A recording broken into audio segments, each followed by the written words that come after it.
And we're running this session, and I'm there, and we're getting a chance to get him some beats, and he's trying stuff out. He actually dropped a couple tracks to a few of my joints. It's just, Busta Rhymes is just the most.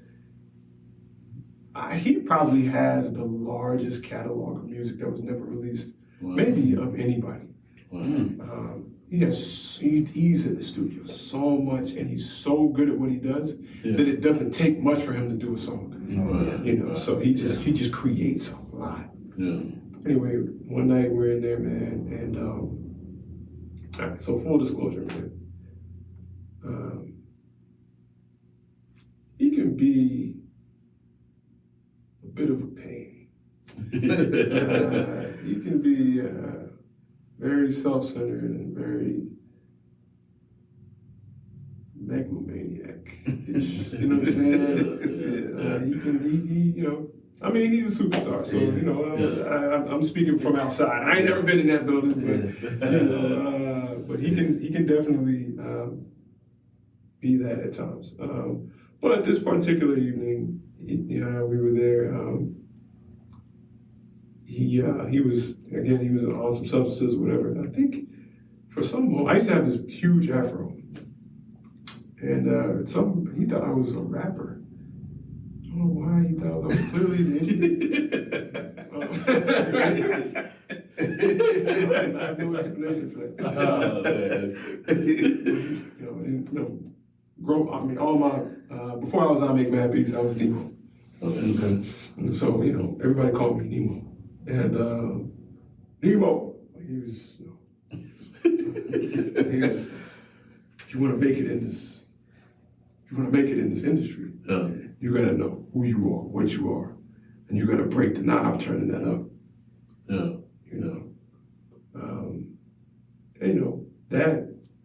That has a lot to do with me naming it Unapologetic, and for me building this company was the fact that my ideas about being different were so well supported by a legend. He was saying, you being different is your superpower. Wow. The difference between you and other people who are different are whether or not you're going to be ashamed of it or whether or not you're going to empower it. And so I was still in college, man. So I literally got done with a session with Busta Rhymes at 4:30 a.m. in the morning. I took the Long Island Railroad back to Long Island, and it was such a weird dichotomy of a life, because I'm in the studio with Busta Rhymes and execs from whatever labels and some dude with a chain on that costs the price of my dad's house. You know what I'm saying? Right. And I'm in there, and then I get on the train and I'm in my dorm. And this dude's playing Monopoly, Park Place, and I'm just you know what I'm saying? And then I just go to bed it was just an interesting life. And I just remember the next day, man, I got up and I looked in the mirror and I was just yo, who you are, what you are, and what does that mean? Yeah. And that became the foundation of eventually what became IMAKEMADBEATS. And then Unapologetic. I hadn't created IMAKEMADBEATS yet. IMAKEMADBEATS was created honestly off that statement from Busta Rhymes. Wow. That's amazing, man. That's amazing. That's good. Yeah. I enjoyed that. Busta always known for the energy, though. It's not a gimmick. It's real. It's real. Real energy. Yeah. He's really like that. I enjoy it, man. I don't know if it's my favorite, but it's probably close to being my favorite. This is the joint he did with Janet, though. Mm-hmm. Yeah. That was a crazy track to me. To me, that's when he started to really flex. That was also the rise of the South too. So when the South came out, that was a No Limit era, and Cash Money for the 99 and 2000. So, that era, Busta Rhymes showing off, yo, I'm from New York, but don't get it twisted. I can bounce just like y'all. He had Mystical on the album too. You know what I'm saying? He was showing crazy. That was dope. Yep. So, new project, Orange Mound Tower. Yes, sir. Tell us a little bit about that. Man, Orange Mound Tower, man. So, you know, again, growing up, I just wanted a Honda, maybe an Acura, definitely a Honda, you know, in an apartment. And then when you get to New York, you know, there's so much money around and there's so much success around that, you know, the goal is just to not be broke and in poverty and and if you can do it your way, wow, amazing, you know. So that was my goal. My goal was just to get out of poverty and to, you know, and to do it my way, which is being creative. Man, when I came back to Memphis, I remember, you know, I was staying with my dad when I first moved back here. My dad's still in the mountain, you know what I'm saying? And I remember like driving down Barron and Park, drove down Barron, made a right on Sims, made a left on Park. I just remember driving down the street.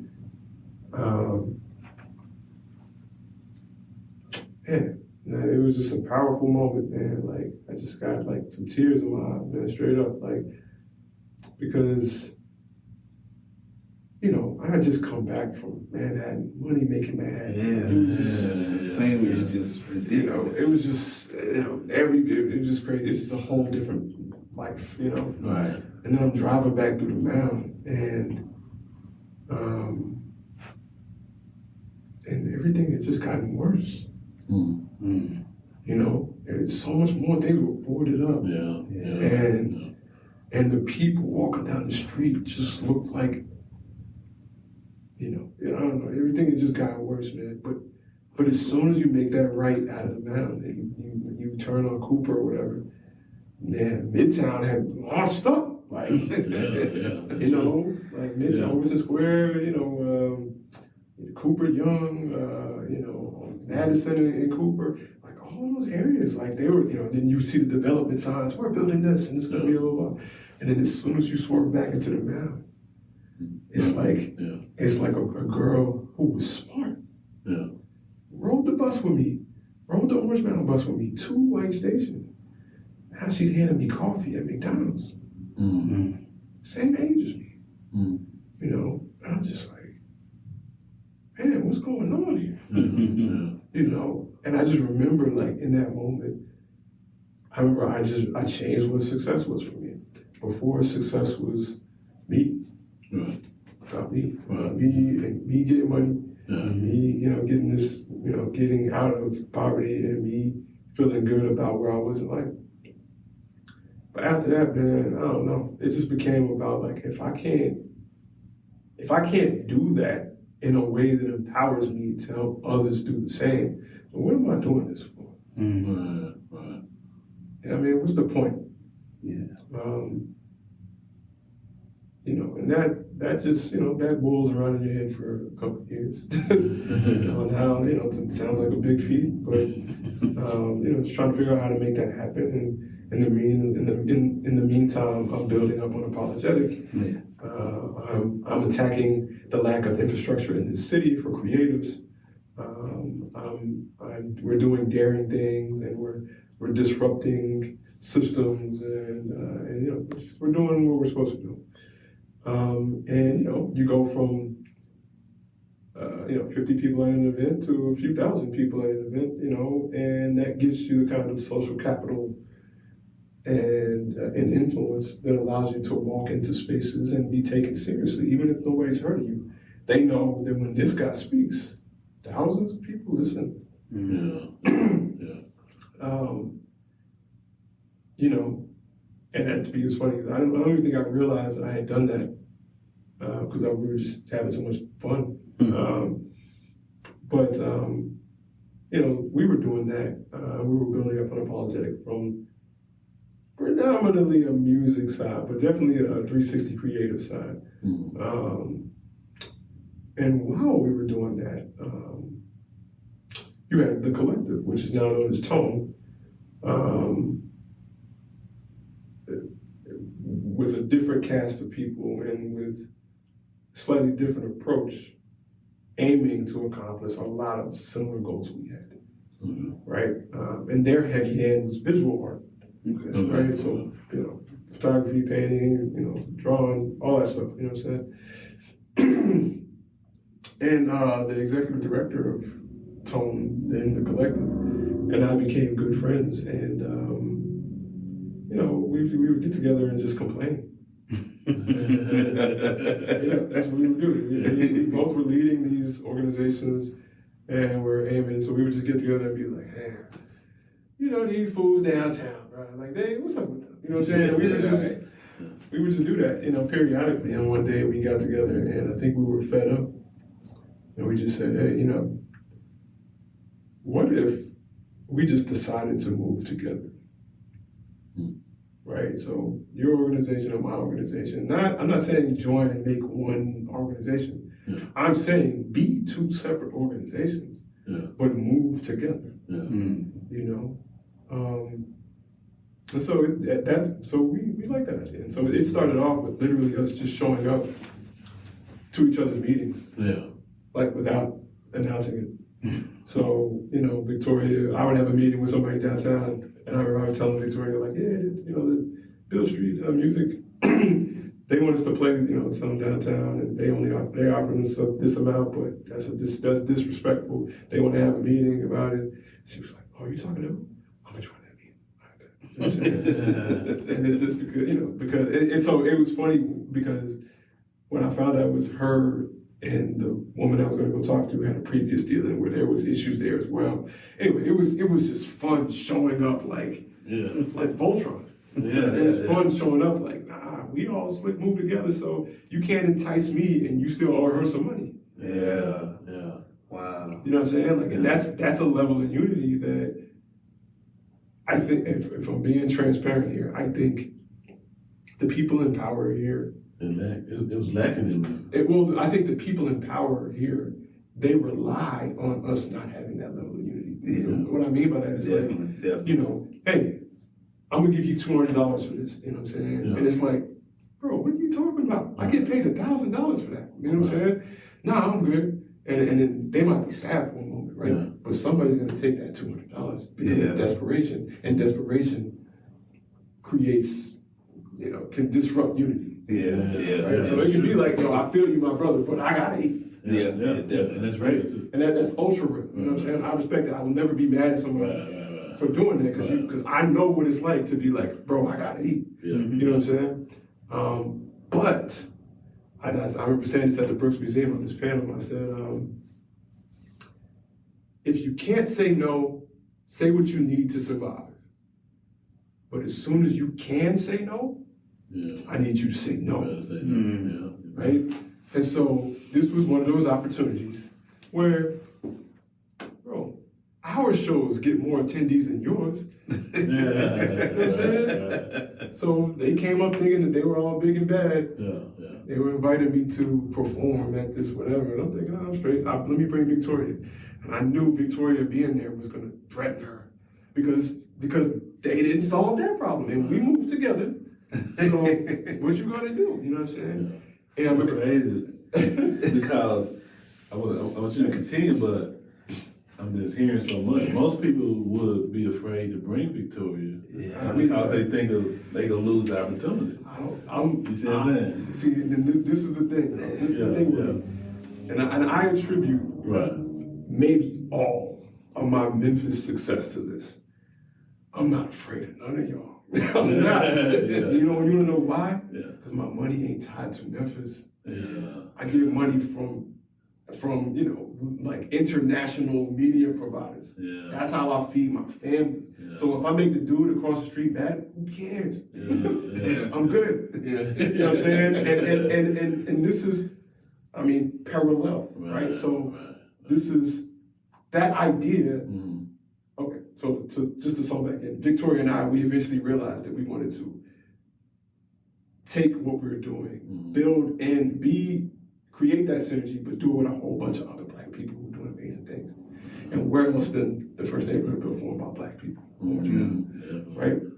But the parallel to that is just that, like, I realized early on, years ago, man, I don't have to play into this weak Memphis, you know, he say, she say stuff because my money ain't got nothing to do with this place, right?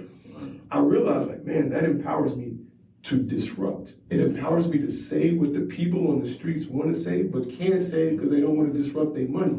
But I can. Right? And so when I think about the Orange Mound Tower, when I think about what I hope we accomplish with it, right? It's the same thing.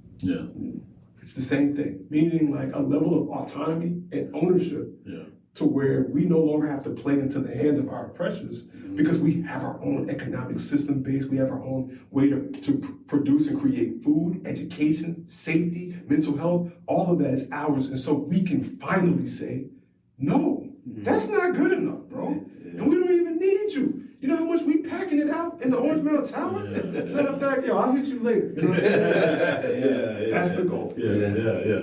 Because man, your show, 4th of July, crazy energy, crazy turnout, and just like, and so that feeds into that type of mentality.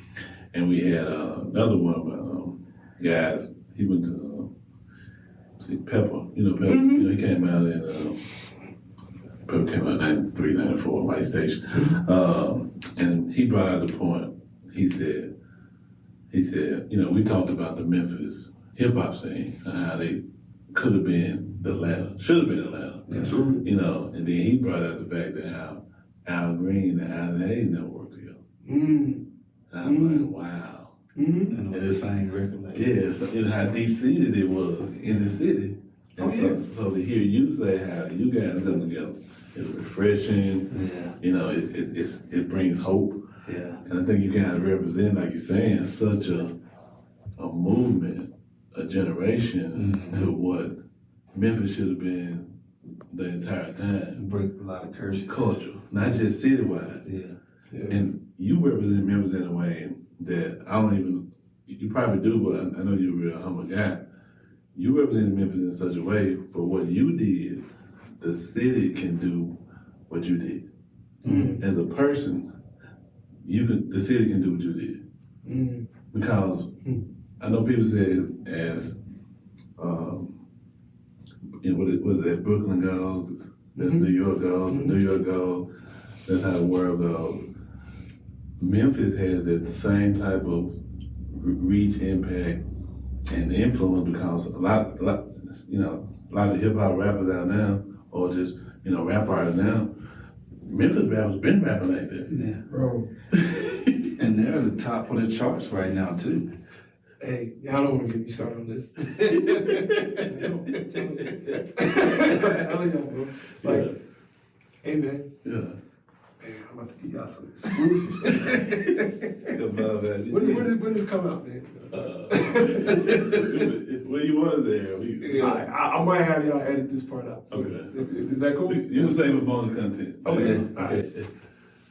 So this is in and out. So where do you see a community-oriented Orange Mound Tower? What do you see like unapologetic Mad Beats in the future? What do you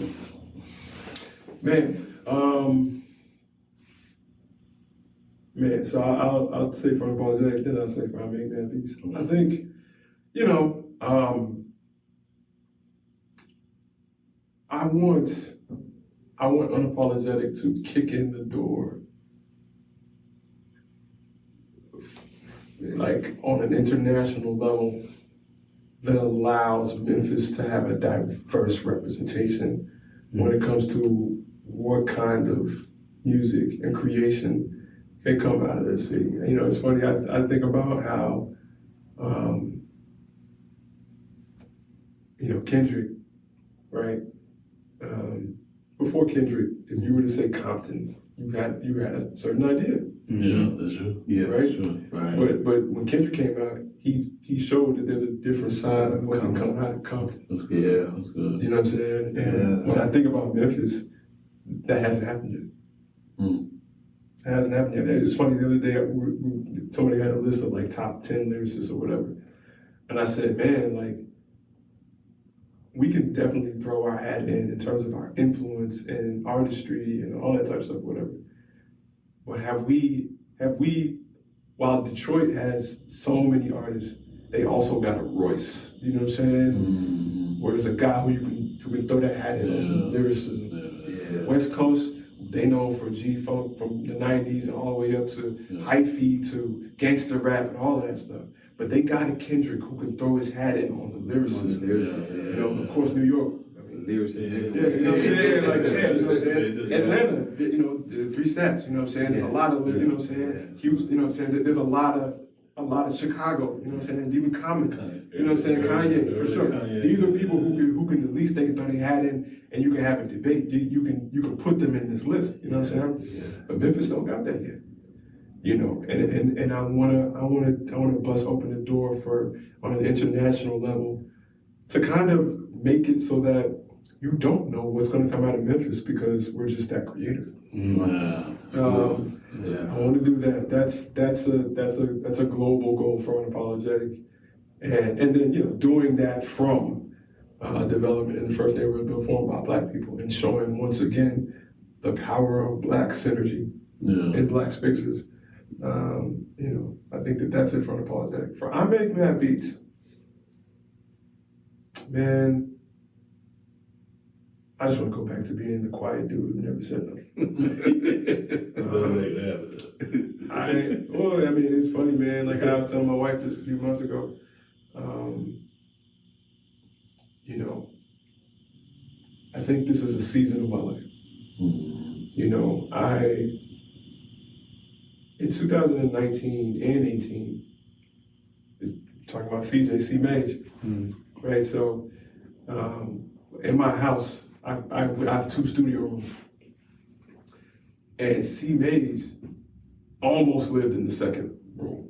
And we built out another room for him, soundproofed it, you know, got it, sounded great or whatever. And C Mage was just being there night and day making beats, 24/7, you know. And yeah, man, he's crazy. He just came back from Miami. But yeah, you know, he would be in there doing that all day, man. And like, it was funny, while he was in the studio, I would be out like making these crazy deals, you know, so I would be out like having a random discussion with some millionaire dude about doing something, or having this, get us on this Gillette commercial, or, you know, whatever, you know what I'm saying? Like, I would be out like really creating like some crazy opportunities for me and my team. And as dope as that was, I was still sad because I would come in my house tired of talking to people all day, and I would go down the hall and I would hear something C Mage made, and I'd be like, bro, I'm supposed to be in the studio, bro. Like, you know what I'm saying? Like, this is crazy to me. And then I go in there and it's him and like 2 other people, and they just doing this, and they like, got this verse written, blah, blah, you know what I'm saying? They spin the verse for me, we about to record it. Then they play me what they did 2 hours ago, blah, blah, and I'm just like, man, that's where I'm supposed to be at, bro. I'm not supposed to be out here. Like, yeah, man, so 13%. You know?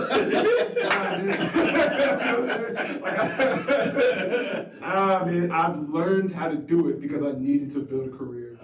And then I needed to build a company that could house a C major. You know what I'm saying? But once that gets to this next level, and once we get inside of the Orange Mound Tower, and you know, and we effectively become a creative company and a leasing company and a rental company. You know, we're, as you guys know, there's apartments. There'll be roughly around 100 to 120 apartments in the facility.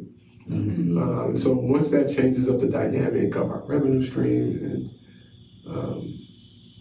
you know, to be quite honest, I don't want to be the guy in the office.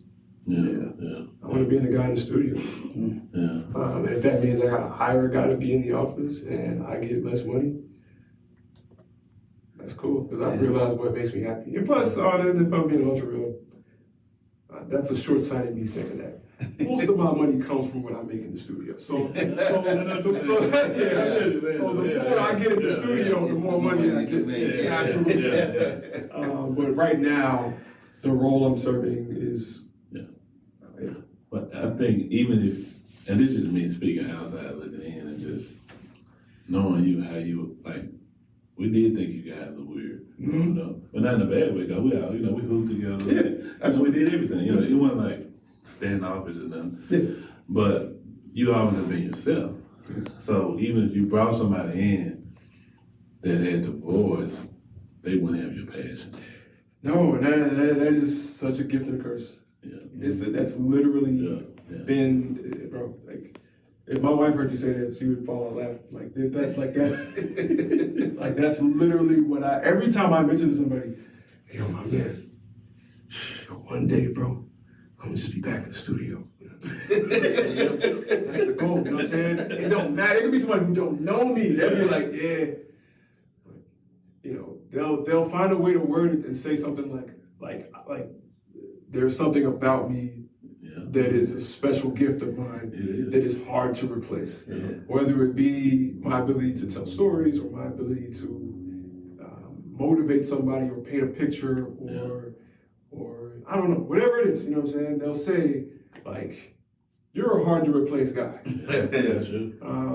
And you know, and I'll say this, you know, for the past 3 years, that has reigned true. I have been trying to replace myself, and I have failed every time.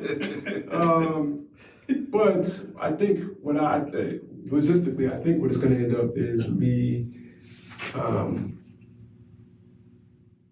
replacing myself with a group of people. To find somebody who does all the things I do. I don't think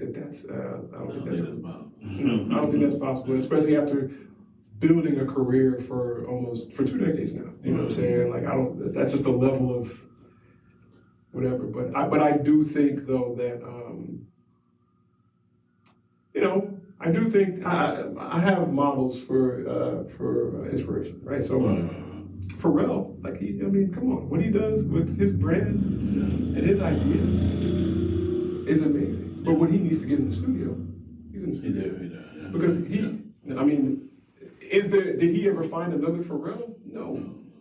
But he did surround himself with enough great minds to where he can be in the studio when he needs to. But when they need a Steve Jobs moment, he's there. You know, and so that's, you know, knowing he did that, knowing Dr. Dre did that, knowing, you know, that there are a slew of artists who have an ability to influence, entice, and motivate, but that wasn't their cage. Yeah. I get you. You know what I'm saying? Even Kanye. Ye, great example. Ye's a great example. You know what I'm saying? Ye, man, I don't even understand how he's still doing it. Like, you know, for better or for worse, that dude is inspiring a generation every few years. Man. You know, and you know he's amazing at that, and you know, so it's really just a matter of, am I willing to take on the task of building the ecosystem around me that allows me to live the kind of life I want to live, and you know, I can do that. If I can do Orange Mound Tower, I can do that. Eventually come about, Absolutely. Organically, huh? I believe you're another guy with a broom. That's the end of it. You know, I need to find another guy with a broom. Man, if I can find that dude, I'll be straight. I would be straight. Man, definitely appreciate you, man. Definitely. Enjoy it. We cut that out. Hopefully, later on, we air that on Patreon account. After we solidify the Trap Museum. That'd be fine. That's fine. I'm cool with that. We need they need to at least put a Memphis wall in the Trap Museum. Like that. At least, bro. Like a wall. So, That's good, man. Appreciate it, man. Of course. Proud of you, man. Thank you, man. It means a lot, man. And what's your name again, bro? Dontè, bro. Yeah. We gotta connect, man. We gotta stay connected, bro. For sure. For sure. Yeah, man. I you know, I'll be honest with you, bro. Like, I was kind of interviewed out. You know what I'm saying? Just like I said, bro, I ain't trying to, man, I'm doing these interview junts and all this press now because, you know, we got to get out the word. What we're doing, man. But I've been trying to just get back to art mode, bro. And so when you hit me, I was like, oh, nah, man, this is super home team. I know people who I've known for like 8 years and they reach out and I'm like, oh, man, that's my bro from 8 years. bro. I was like, this tall when I met you, man. Like, you know what I'm saying? Like, I gotta, oh, nah, this is super. This is Toby Lane, bro. I gotta roll up. I gotta do this interview. Yeah, You know what I'm saying? So it's great. Appreciate it, man. We don't take it lightly out, man. Yeah, appreciate it, man. Definitely looking forward to it, man. Keep us abreast of what y'all got going on over there. Mm-hmm. You know, definitely, I want to, man, I'd love to see positive things happening in the community that we grew up in, man. So, we'd love to be a part of whatever we can do. Yeah, man. No, I think the best thing that ambitious and enterprising people can do is stay abreast of what each other is doing. I think one of the key things I saw when I moved back, one of the clear things I saw when I moved back to Memphis was how many missed opportunities there were for synergy simply because people were unaware of what each other was doing, you know. So it's like I might need a guy doing a podcast like this, and because I know you, but we didn't talk about what you're doing. Yeah. I'm like, a week later, I'm like, man, I wish I knew a dude, you know, on the podcast, man. I don't know what happened, bro. That would be dope. Like, you know what I'm saying? You know what I'm saying? And you just don't know it, you know what I'm saying? And so it makes, I think the best thing us as Black entrepreneurs and people with ambitions is to simply stay aware of what we're doing, because I truly think people really want to help people. We just don't know. Yeah. We just don't know. You know, and if I'm being honest, bro, anytime I get a chance to strategically help somebody, man, I love to do that, man. Like if what you do is great and you're good at what you do, like, hell yeah, I'm trying to look good too. Like, you know what I'm saying? Like you know what I'm saying? Like if I'm gonna connect you with Charles over there and you the man, you do whatever you do great. I'm waiting to tell Charles about you, fam, because when you do great by Charles, he gonna be like, man, James set me up. You know what I'm saying? Exactly. Yeah, so like I set you up, right? With the tower, right? I'm gonna need. You know what I'm saying? It's that back end action. Absolutely. The back end, you know, the back end. You know, and I think that's key though. You know, a lot of people don't look at it like, you know, that term, like, you know, it's like you get it on the back end. You know, it's like investing for the future. Yeah, the reciprocating, putting out your energy. You know, and connect to him. And, you know, it could be 2 years later. You know what I'm saying? Yeah. Always play the long game. You took care of me. Always. You're right. And I think that's the mentality that we don't have. Yeah, I do. Yeah, we need more of that. You know, we want the right now, instant. Yeah. You know, like you say, you don't do it for the finance of it. You know, you take care of your family. Your money is not here. Yeah. You know what I'm saying? Absolutely. And it's because you thought long term. Then, Yeah. you know, That's true. how many young guys think long term? I know. I'm living it up right now, man. Yeah, I'm living it up. now. You know, I'm letting it all roll. Yeah. I worry about 5 years when 5 years get here. By then it's too late. Yeah, you burnt out, you spent out, you know, and now you trying to figure out a new way. Yeah. You know? Yeah, that's true. And now you forcing. Yeah. Yeah. And one thing we always talk about, I think how God, He just put something in certain people. Yeah, we did. You know what I'm saying? Like, Yeah. you know, we have a lot of people from our neighborhood, you know, North Memphis, Orange Mound, who didn't make it. And even if they had the same opportunity we had, I just don't know if they could have made it. Yeah. You know, because I think God does create certain people to do certain things. Yeah. You know, he gives them, and, you know, with certain gifts and talents and That's hard to relationships. accept, though. It is. It's hard to accept. It's hard to accept when that is one of the longest struggles of my life. It's hard to accept that, man. It's hard to accept because just like how we started this conversation, you just really want to believe that you are no different from anybody else. Like you just really want that for yourself. You know. But now how we're ending this conversation, you know, I also can't deny. I talk to people. Yeah. I've had conversations with so many people about what we're doing, how we're doing it. I've had conversations about, you know, a shoelace with people, and people just stare at me, and they're just like, this guy's different. Like, you know what I'm saying? Like, they just, you know, they say, I mean, I could be talking about anything, like anything. Like, man, you know, I got the Dollar Shave joint, you know what I'm saying? It's only a couple dollars a month, and they send me this, blah, blah, blah. And people will be like, yo, that dude's a visionary. Like, I'm like, talking about shit. Like, but it's just that, it's that slap in the face of like, there's something different. And it's you. But it's hard to accept that because we come from a culture, man, like, you're not supposed to accept that you're special. Come on, man, like, that's vain. You're supposed to fit in. That's vain, to surmise that you're special or different. Now you might as well be saying I'm sexy in the mirror all day. Like, you know what I'm saying? Like, that's you too. No, you're not. Shut up and get to work. Like, you know what I'm saying? Like, you know what I'm saying? Like, it's, you know, especially if you're from humble beginnings. You know, you there's a good chance you did not get that, like, hello, and you're special, you can, nah, I never got that, fam. I was raised by my dad.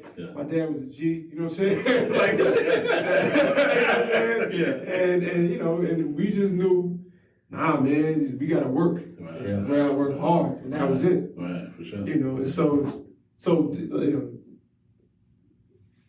sometimes it's hard for people to receive their calling. Because in order for somebody to receive their calling, you have to first convince them that they're special.